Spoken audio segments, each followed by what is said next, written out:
Roxy, do you have a favorite origin story, like a book or movie? Ooh.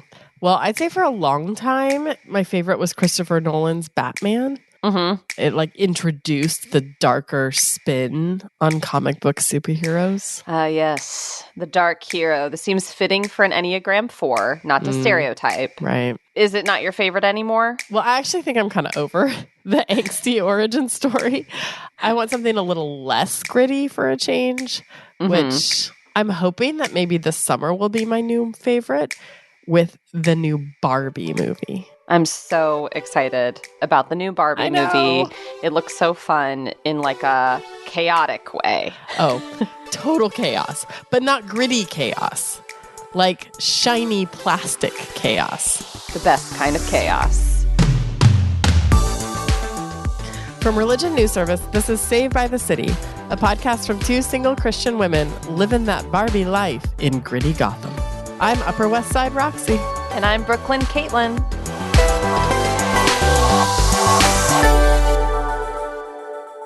So, yeah, we're both excited about the Barbie movie. Is it because you played Barbie as a child? Oh, man, did I ever. I really loved Barbie. And I probably loved Barbie way too long. Like up until a couple years ago? Well, I actually was playing earlier today. Yeah, I had like the whole, like a big Barbie house and a bunch of different Barbies. I had like a Barbie that had red hair, so I was excited about that.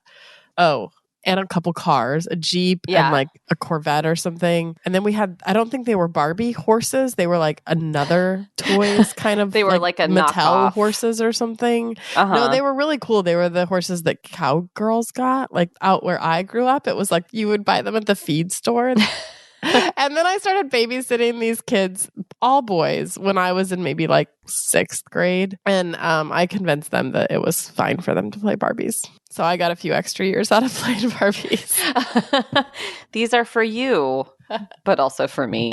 Yeah, they had different storylines, though. They were real interested in like rescuing Barbie a lot. Yeah. Yeah. Gender roles, they start young. Yes. I would say I had like a dozen Barbies, which compared to some of the girls I was friends with was not a lot. It was like a modest amount. I think we had a car and some kind of home. I would say it was generally, I liked Barbie, but I didn't love Barbie. And later on, it was almost like I took pride in like, oh, I wasn't a Barbie girl. I know. I was embarrassed that I was.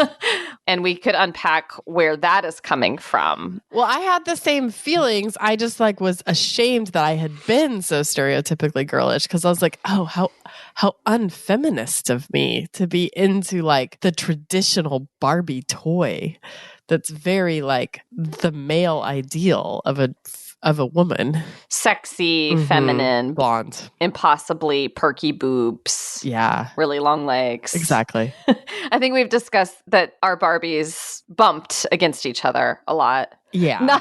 Not ours, but yours and mine.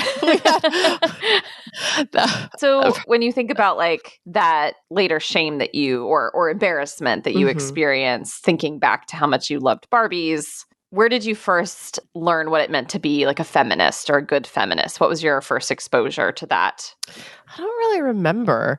I feel like it sort of was a little bit in the air at the time, but maybe more around like women can be anything they want to be. Like, I feel like there was a lot of messaging to young kids my age around like, women can be astronauts, women can be scientists, women can be the president of the United States. Oop, nope, not yet.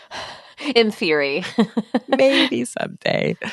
But I don't remember when and how and why I glommed on to like, I'm a feminist, because I think most of like the view of feminism where I lived was not good. Right. Were you attaching to it because it was different or slightly rebellious from whatever was in the ether at the time? I mean, this was no the doubt. Time of maybe not the peak, but certainly the significant ramp up of Hillary Clinton bashing and Oh my fear. gosh, right? And she made her comment about, I'm not a woman, who stays at home and bakes cookies for her husband, and then had to do this essentially a massive apology for offending stay-at-home moms and all of the stay-at-home versus working mom debate was very much in the air, and that was attached to feminism being seen as denigrating the traditional female role. Yeah, I think generally speaking, where I grew up, the idea of a feminist was still pretty much like a bra-burning, man-hating, probably a lesbian, and definitely anti-family and all things wholesome. Yeah, I think the fear about feminism creeping into the church and denigrating like women's work. I mean, I didn't hear that at home, but still it was somehow in the, like I must have heard it at church, or I certainly learned about it more at college and realized, oh, there has actually been a Christian feminist movement that is nothing like these stereotypes. And then there has also been this major backlash against feminism within the conservative evangelical movement. And in fact, a whole organization was founded in the late 70s, early 80s to stamp out feminists from the evangelical church. Exactly. The Council for Biblical Manhood and Womanhood was like specifically because like there were other ideas in the ether about what manhood and womanhood looked like.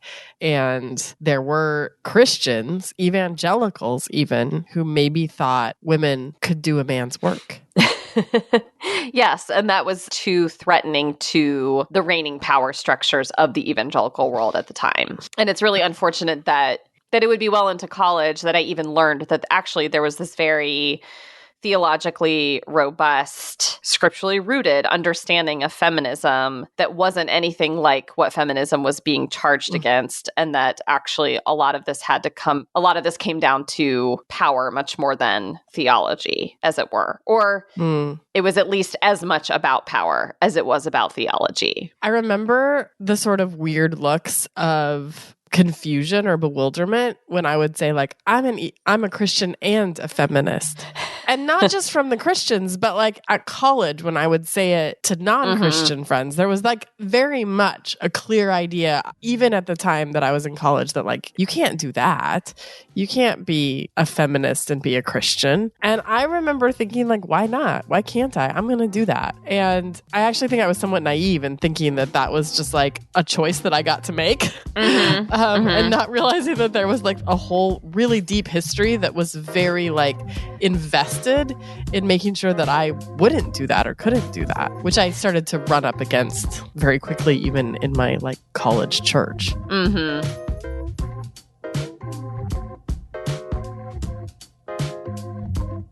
This is one of the reasons I'm excited to have our guest on the show today, because his new book tries to answer exactly why both of us had felt like being a Christian and being a feminist is not a real thing. To be a good Christian is to not be a feminist.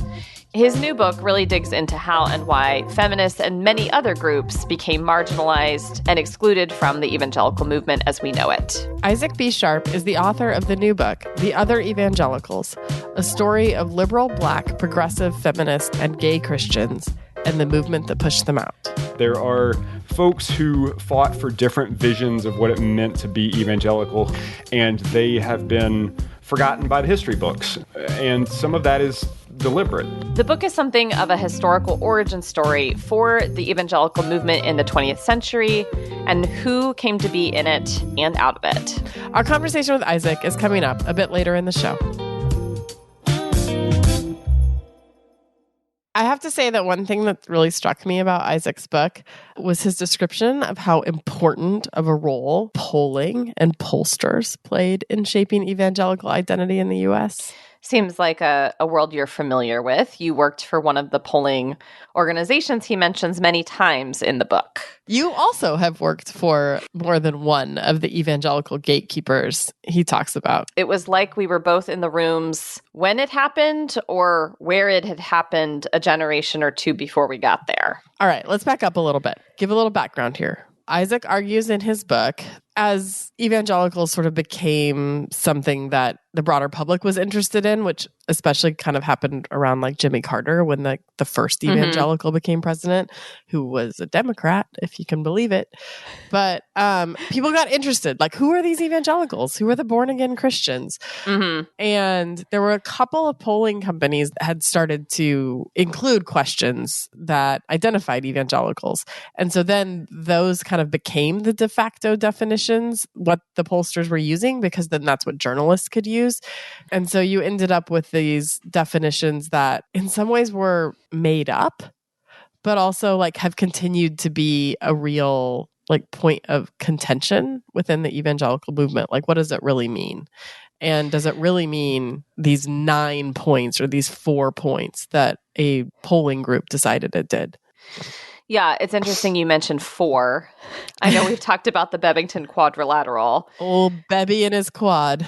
But in fact, most people who self-identify as evangelical in the polls are not thinking about the Bebington Quadrilateral. When I was working at Barna, where we famously had 9 theological points that you had to agree to in order to be an evangelical, that really narrowed the field. Even when I was there, like a big part of our ongoing conversation was like, is this really a good definition? And we did end up creating one with the editors at CT that was more closely based on the Bebington Quadrilateral.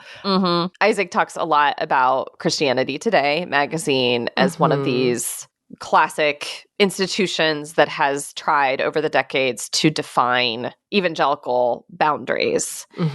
And when I first came to CT, I thought my primary job as an editor would be to produce a really good magazine. Right. And I realized pretty early on that actually part of what editors at CT understand themselves to be doing is to also be holding evangelical boundaries, that there was a lot of boundary keeping in what I would say what and who we would publish and not publish. And some of those conversations would become contentious. And then I'd also wonder, is this just our like personal opinions back, like going back and forth? Like, who's the arbiter? This all feels like, too personal in a way. Do you have any particular like specific memories of that stand out where you felt like, oh, okay, this is what we're doing right now? Well, a friend of ours and I, Sarah Pulliam Bailey, we overlapped at the magazine and we co-founded the women's website Hermeneutics. It's a pun that I was very proud of at the time, and then as time goes on, I'm like, is that cringy? I don't know, but I was very personally gratified by the work of helping to run that blog because I felt like, oh my gosh, this magazine is very male-centric. It'd be great to have more women writers in the fold. And in my view, hermeneutics work was held up to greater scrutiny than other portions of what CT was doing because of the concern that it would be perceived as feminist, as if to have women writing is like inherently feminist, and to be feminist is to inherently be kind of bad or on the margins or playing with the boundaries. This is like smaller, but I remember one of my first jobs was actually at a Christian company that produced curriculum for churches. Group. I remember. I actually thought it was pretty cool that in our style guide, it was pretty specific. Like, try to refer to God as God, not he, as much as possible. But if it gets to be awkward, you can use he, but you can never use she. Right. And I was like, I thought it was cool that we at least were sensitive enough not to use it very often, but it was still this form of gatekeeping that it's like, okay, but if you have to, you can use he, but you certainly can't ever use she. Right. So I was at Group, and then I was at CT for a little bit, and then I went to Relevant magazine, which many of our listeners will know of as the evangelical magazine for the young people, and for the youths. We gotta get the youths, the 20-somethings. Yes. And I kind of thought maybe it would be different, like it would be a little bit, dare I say, like progressive. And I think it was interesting to run into some of the same boundaries, or to feel like I couldn't push the boundaries anymore. Actually, sometimes even less than I could at CT. And I remember really running into that in two specific instances. With Rachel Held Evans, when she kind of came onto the scene, and there being like a lot of hand wringing about what of hers we could and couldn't publish. And then another instance that you may remember. I'm scared.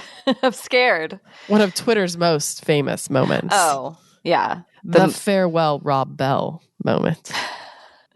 And Relevant had loved Rob Bell forever, right? Oh, okay. So as a refresh for a lot of our listeners, Rob Bell published a book called Love Wins that was about, it was basically, I would say, kind of a Christian argument for universalism, a provocative take on a theological issue. And shortly after the book was published and people started reading it, John Piper, founder of Desiring God, neo-reformed darling, tweeted, "Farewell, Rob Bell," essentially like saying Rob Bell's out off the team. I, John Piper, am one of the boundary keepers. That's what I understand my role to be. I wield my power and authority over this movement to determine who's in or out. And I'm saying not just this concept is out. This person is out of the camp. I said with what felt to me like a glee? lot of glee. I was exactly going to use that word. Yes. So I guess we both felt that one. There was a lot of satisfaction. There was a tremendous amount of self-satisfaction in not only coming up with a rhyme, like a little pithy zinger, but also getting to be the one to determine, like, you're out, dude. And I definitely think it was like they'd just been waiting for their moment with Rob Bell, because he'd been pushing some boundaries and also was like the cool kid on the block, like getting a lot of attention. Oh, but up until that point, right? Like Rob Bell was a relevant darling. Like he'd been on the cover. He was like kind of the poster boy in a lot of ways for what Relevant stood for. Right. But after that, like, again, a lot of closed door meetings about what we could do with Rob Bell moving forward, or about Rob Bell. Like, could we still publish him in the pages? Was that okay? And we didn't for a while. Right. And I believe that every institution has the freedom to self-define. And some of that is the work of boundary keeping and just saying, this is what we're about and this is what we're not about. And at the same time, I didn't love how personal some of that boundary keeping felt. When Rachel Held Evans died tragically and suddenly in 2019, Christianity Today, I can say I know that there were editors who did want the magazine to acknowledge her good work, even while saying we had significant, we had differences, or her place was contested, and yet we can still affirm the worth and the dignity of this person, who, by the way, is very popular among evangelicals. Whether or not you like it, my evangelical mom is always reading the new Rachel Held Evans book. But I hated that the magazine initially just wasn't going to acknowledge her death. We're not going to say anything about it. And then after getting pushback, including from me, perhaps with an email to the editor-in-chief at the time, they ran one of the most offensive, poorly worded, tone-deaf, insulting responses to her death that was weirdly more about her husband than it was about her. And I hated that the work of boundary keeping so often felt like dishonoring specific people who had great things to contribute, even if they weren't 100% on the official evangelical train. Right. Where is the ability to say, we can agree with this person on some things, disagree with this person on other things, and still acknowledge the good work that they're doing? I remember when Rachel Held Evans died, and so many people felt this need to caveat their condolences with we didn't agree with everything, but I'm sorry to see, it was this weird moment. I mean, all of us disagree with people, right? We don't have to qualify all of our engagements with everyone with these disagreements. And I think that I only see it around certain issues, the issues du jour. Mm-hmm. And not, it's not always like, well, we didn't agree on infant baptism, but it's like, and I need everybody to know before I offer condolences, to be clear, it honestly feels a little insecure. Yeah. As if to honor or acknowledge someone publicly as a person or as a fellow Christian, right? Is to risk the perception that you're going down the slippery slope. Yeah. Of course, infant baptism used to be one of the big boundaries.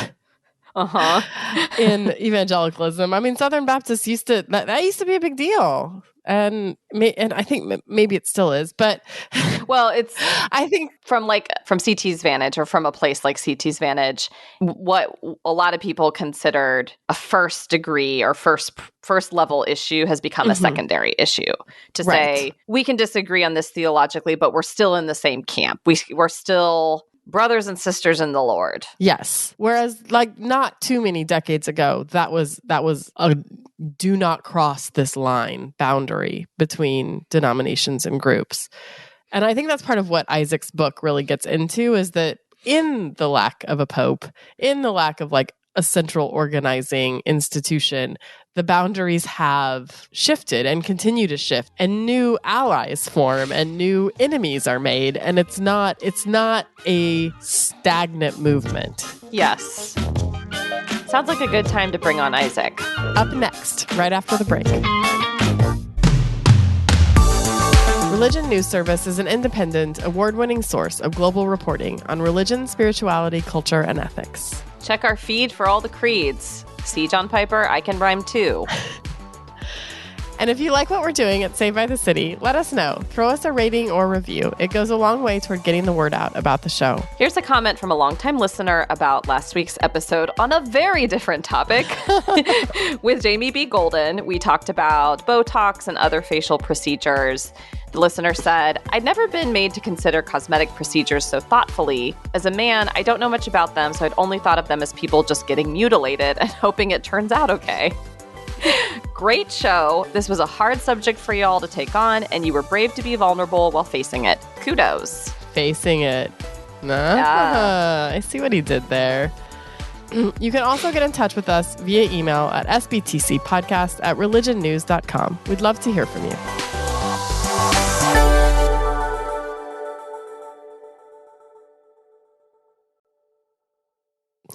Today's guest is Isaac B. Sharp. Isaac is the author of the new book, The Other Evangelicals, a story of liberal, Black, progressive, feminist, and gay Christians and the movement that pushed them out. Isaac is also a fellow New Yorker. He is a visiting assistant professor at Union Theological Seminary and the director of online and part-time programs there. Welcome to the show, Isaac. Good to see you, Isaac. Thank you for having me. I'm excited as well. This is also official publication day. So that's right. Oh. Yes. Congratulations. It has been moving out and about. There's pre-orders have been available for a while, but whatever the official publication day means, it is today. Well, thank you for spending it lucky with us. Yes. Well, to start, I'm going to paint a scene for you that kept coming up in my mind when I was reading the intro, which at the time I was working for Barna Group, a social research firm that specializes in evangelicals. And this scene was when I was visiting Christianity Today. And the express purpose of this visit was that at Barna, we were trying to redefine maybe how we categorized evangelicals. And we were looking to the CT editors for some help with that. And this was after Katelyn worked there, I think. I don't remember that you were at CT for this. I don't remember that, but yeah. I just am here to say I did not unilaterally define evangelicals for Barna, just to have that on the record. I was really trying. I bring this up because I didn't realize I was such a part of a storied history of defining evangelicals. And Katelyn and I have both kind of been part of these gatekeeping organizations that you describe in your intro. Mm-hmm. So why have American evangelicals been so long obsessed with questions of identity and who's in and who's out? That is a fantastic question. And now with that opening, though, I feel like perhaps I should turn this around and start interviewing the two of you. I have lots of questions. That's a conversation for another day. Yeah. I think drinks need to be a part of that. Yeah. This question of the kind of obsession over gatekeeping and identity in the evolution of 20th century evangelical identity, in part, I think, is related to the elusive essence of evangelicalism, of evangelical faith, evangelical religion. There's this background debate in folks who study evangelicalism or evangelicals that it's almost comically hard to define what exactly it is. And as soon as you do, you start getting competing notions of how to slice the pie, right? Whether it's theological, historical, sociological, some combination of all of the above, because it is this kind of nebulous, trans-denominational movement. Some people describe it as a movement or a subculture or a religious tradition, which even if you go with religious tradition, that doesn't necessarily help us because what is a tradition, right? The issues of identity are almost baked in because of this fact that one of the ways I describe it, there's no evangelical pope.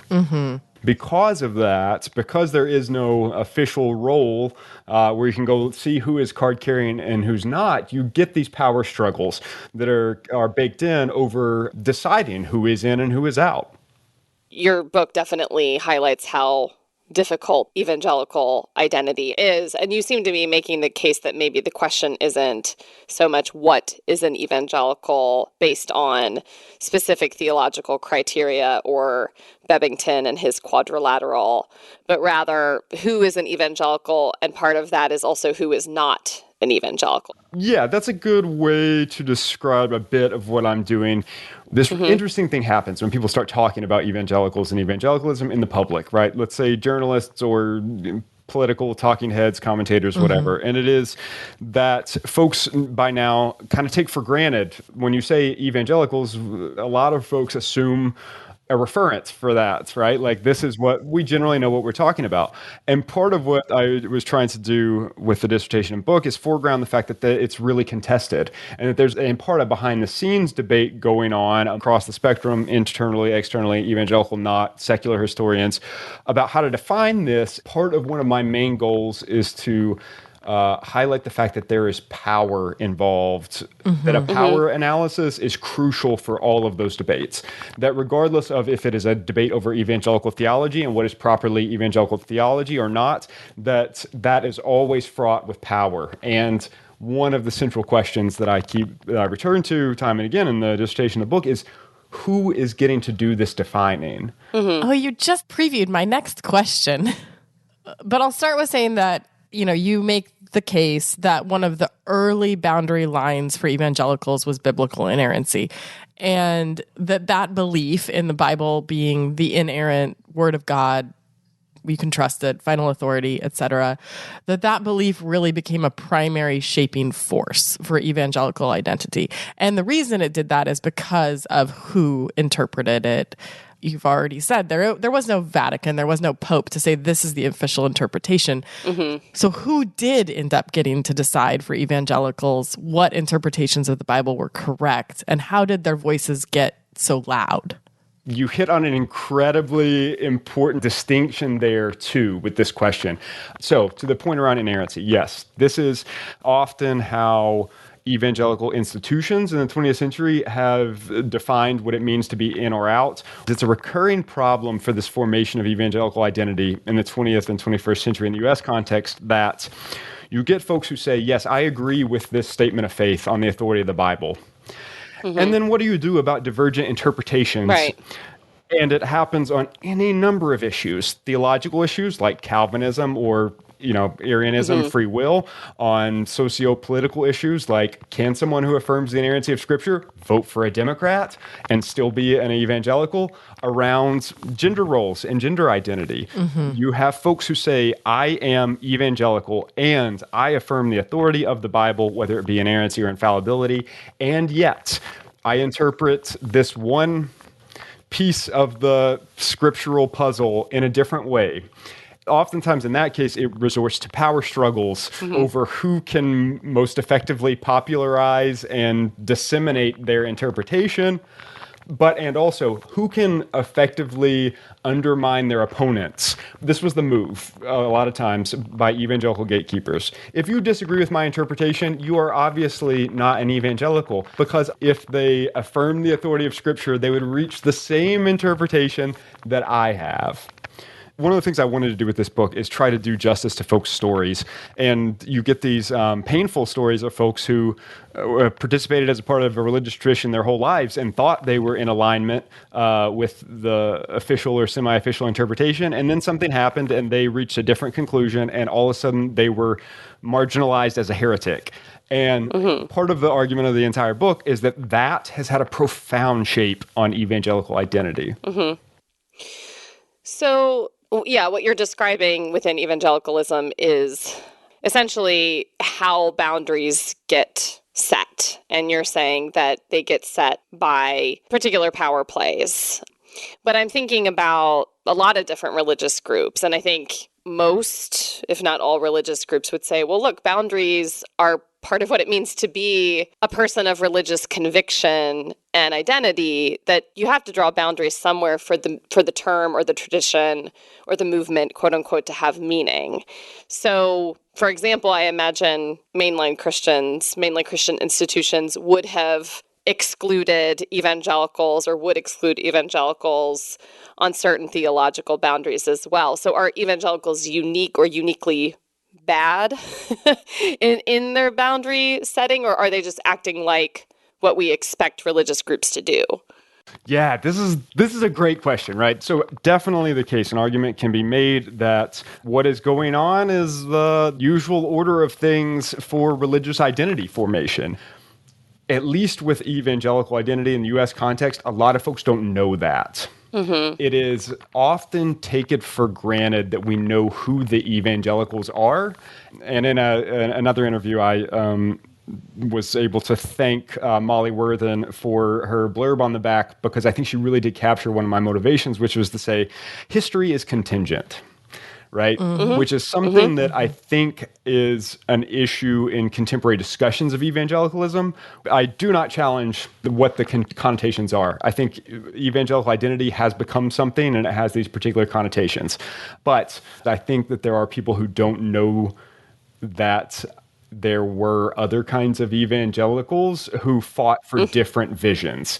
And I think there's value in telling the stories of dissenters. Yeah, so tell us one. There were some that I kind of already knew, like Jim Wallace and Ron Sider, but I was surprised by others. Is there one that as you were working or unearthing, that really like surprised you, or you feel like would be very emblematic of the project? So until I had started the dissertation research, I had no idea there was this like sub-movement of self-identified Black evangelicals back in the 60s.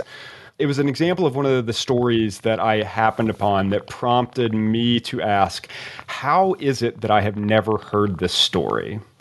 And how it is, I think, is part of the argument of the book, that there are folks who fought for different visions of what it meant to be evangelical, who dissented from prevailing theological, cultural trends, and they have been forgotten by the history books. And some of that is deliberate. You know, when somebody runs afoul of the evangelical gatekeepers, what happens? They pull their books from the Lifeway shelves or whatever. And that's a powerful thing. Yeah, I mean, I think I knew of some of the figures in the Black evangelical story because of having worked at Christianity Today. But what is particularly striking about that chapter is that, for some of the other groups that you look at, feminists, progressives, gay Christians, gay evangelicals, some Christians would say, well, those were about theological debates. But when it came to Black evangelicals, there was so much theological alignment. You couldn't fault these Black evangelical leaders for stepping outside. They were on board, and also because of their social location, because of egregious racial discrimination, the history of segregation, they were concerned about social and political flourishing for Black people in America. And I think that just highlights, to your point, Isaac, that we want to say it's about theology, but in this case, it is about racism, which highlights what you are saying about, we think it's about theology, it's actually about power. Yes, and I take it you agree with my summary of your book. No, right. Yes, it is the case. And to take a slightly more generous reading, it is at least also about power, right? I tried not to too much get into the sticky, thorny stuff of saying this is obviously theology and this is obviously politics, racism, power. And more so, let it be the case that even when we are saying this is a theological in-group, out-group question, that there are power dynamics there, and that those power dynamics are worth interrogating for any number of reasons. One of which is that it has very consistently been the case in these stories that the people who were saying it's all about theology are white dudes. And at least being able to acknowledge that perhaps their own power and bias would come into play has been very rare in that historical record of all of these wranglings over evangelical identity. In the Black Evangelicals chapter, I think, Katelyn, you identified that as a prime example of that. Another, though, that I think relates in some ways is the evangelical feminist chapter, insofar as there were women who, this was a fine line I had to walk too, because there were some folks in that chapter who would have been reluctant to even identify with the label feminism. But they made arguments who saying, I am a woman and my gifts are not honored in evangelical spaces, even though I check all of your boxes. And then when I want to serve as leader or something like that, all of a sudden my faith is called into question. This question of power and social location is just so often uninterrogated in these histories of evangelicalism that I at least hope this is, prompts some interesting conversations. One thing you noted earlier was saying that it can be sort of tempting from our location now to say, oh, this was inevitable. This is just always what evangelicals would look like. Reading through the book, I got sort of teary and mad a couple times because I was like, it could have been different. Like, evangelicalism didn't have to be conservative or so white or so rigid on gender roles and sexuality. Or do you think it was inevitable? Like, are there some critical junctures you identified in your work where it maybe could have gone another way? Yes, there are these stories there and these junctures where you look at it and you say, maybe something could have been slightly different. And I think the evangelical feminism chapter is a good example of that. The rise of so-called complementarianism was explicitly predicated by folks who were trying to eradicate evangelical feminism. Right. There are feminist sensibilities spreading in evangelical circles, and you get these figureheads who are explicit. This is not even me conjecturing. They explicitly say, we saw feminism spreading and decided that something had to be done about it. And they worked as hard as they could to stomp it out and marginalize it.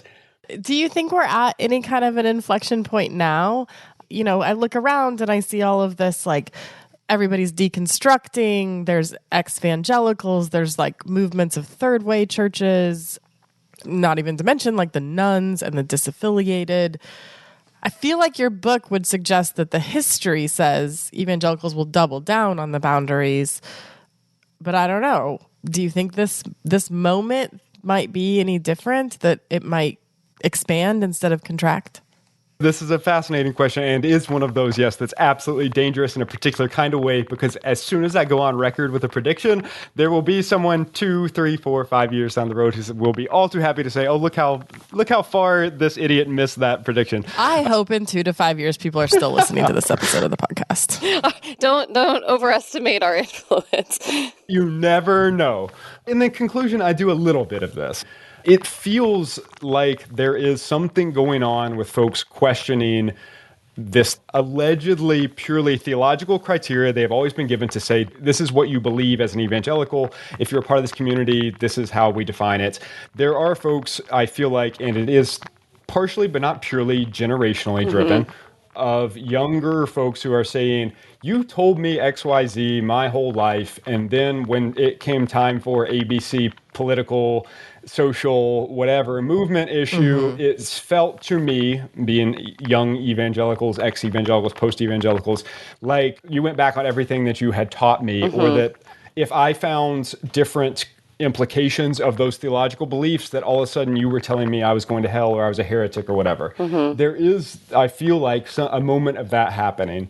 The predictive piece, though, that I end up, I think, going for in the conclusion is, and yet, at the same time, the people who are behind the levers of power in these evangelical institutions are sensing that and doing everything in their power to reinforce and double down on the kinds of gatekeeping that I describe in the book, and explicitly so. Now, I recently saw somebody suggesting that the dynamics have changed with things like social media, right? Where it is harder to silence dissenters.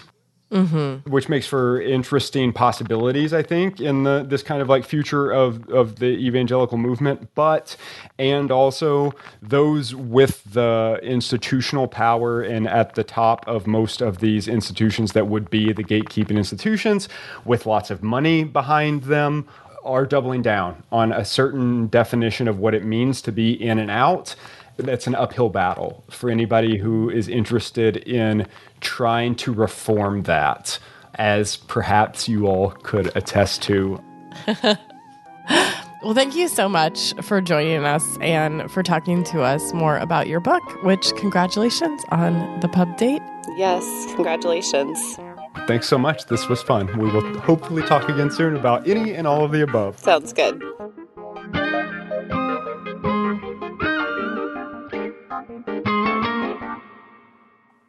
So when I was reading Isaac's book, I kept kind of wondering, like, is my church evangelical or are we out?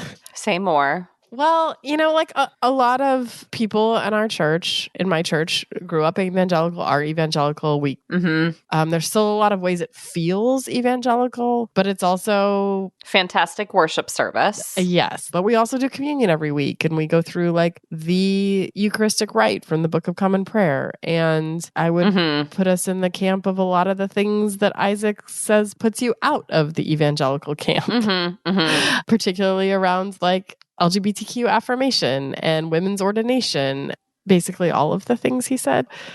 So are we evangelical or not? And do we want to be evangelical or not? It's interesting to me that even when, you know, many people think of themselves as beyond or post whatever kind of faith community, the evangelical faith community that formed them, that question, am I an evangelical, still feels somewhat urgent to figure out and existential. I mean, I think that's the right word, because is there a sense that something could be lost if you're no longer evangelical? That's a good question. I think there's still something for a lot of people, and maybe I would have put Rachel Held Evans in this camp, of like, how do we save this? How do we remake or continue to be part of this tradition that we grew up in, that is our history and our culture, in ways that go way beyond just faith, but are actually like community and family and traditions? Like, how do we stay connected to that and also embrace these values that we have that feel outside of that camp? At the end of the day, I want to believe and extend the benefit of the doubt that Rachel was actually writing from a place of maybe heartbrokenness or heart sickness. I want to believe that even when she was critical of the evangelical movement, it was coming from a place of wanting it to live up to its name, to live up to the best elements of the tradition and what it professes. I think that's it right there. It doesn't have to be this way. There is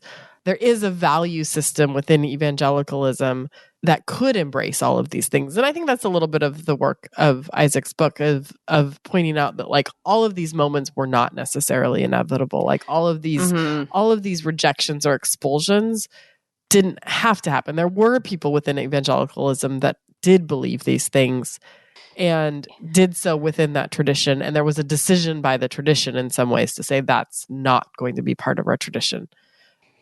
Well, I guess there is something to be said about like a church like yours, Roxy, saying, no, we still are going to claim the evangelical label, and we're still going to claim to be in the family because we belong here too. You actually can't kick us out. You can't make us feel on the outs. Yeah, I mean, TBD, I guess. Let's just end on that super definitive note. TBD, I guess. TBD, I guess. Maybe sort of to be determined. All right. Saved by the City is a religion news service production. The producer is Jay Woodward, and the consulting editor is Paul O'Donnell. We get production assistance from Julia Wyndham. Chaz Rousseau put together our look, and Martin Fowler wrote our theme music. We are Roxy Stone. And Caitlin Beatty. Thanks for listening.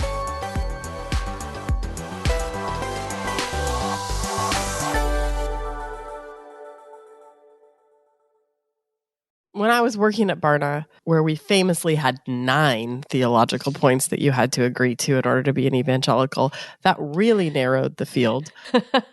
and we're going to come back to the 9 because I want to hear what they are. Could we not? Because I might embarrass myself by forgetting a few. Fair enough.